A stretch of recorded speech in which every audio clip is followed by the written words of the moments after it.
अब जब हम अनुष्ठान करते हैं तो उसकी पूर्ण सफलता के लिए हमें 3 बातों का ध्यान रखना चाहिए।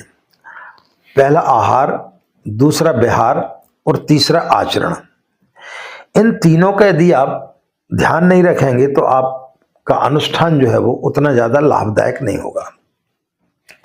आहार का मतलब होता है कि जब आप 9 दिन का या 40 दिन का या 1 वर्ष का जब आप अनुष्ठान या पुरस्चरण कर रहे हैं तो उसमें आपका आहार कैसा हो।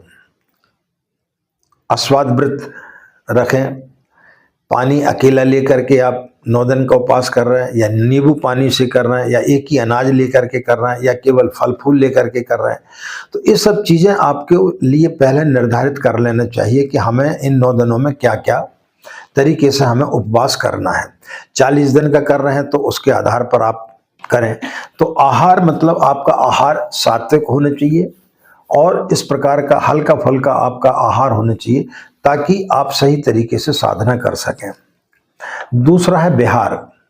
विहार में बाहरी चीज़ें आती हैं, जैसे अपने बाल दाढ़ी स्वयं बनाना, अपने काम स्वयं करना, चमड़े से बनी हुई वस्तुओं का त्याग करना, भूमि शयन करना, ब्रह्मचर्य से रहना, ये विहार में आ जाता है।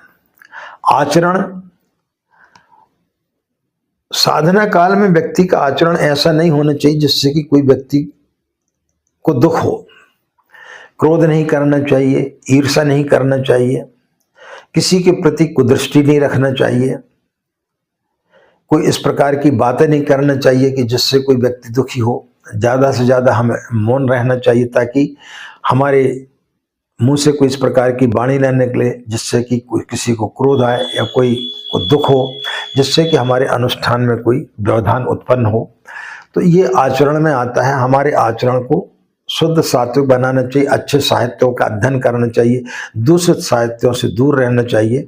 तो ये 3 चीज़ें यदि आप अपने अनुष्ठान काल में उनको सुचारू रूप से चलाएंगे तो निश्चित रूप से आपको, चाहे आप 9 दिन का अनुष्ठान कर रहे हों या 40 दिन का कर रहे हों या आप पुरस्चरण कर रहे हों, 9 दिन के अनुष्ठान में 6 माह के पाप आपके नष्ट होते हैं। 1.25 लाख के अनुष्ठान में आपके पूरे साल भर के पाप नष्ट हो जाते हैं। ये 3 प्रकार के अनुष्ठान पूज्य गुरुदेव ने बनाया। एक लघु जिसे हम 24,000 बोलते हैं, मध्यम 1.25 लाख का, और पुरस्चरण जो है वो विशेष साधना जिसे मानी जाती है, जिसमें विशेष रूप से बहुत सारी चीज़ों का ध्यान रखना पड़ता है। तो इस प्रकार से आप इनका लाभ ले सकते हैं।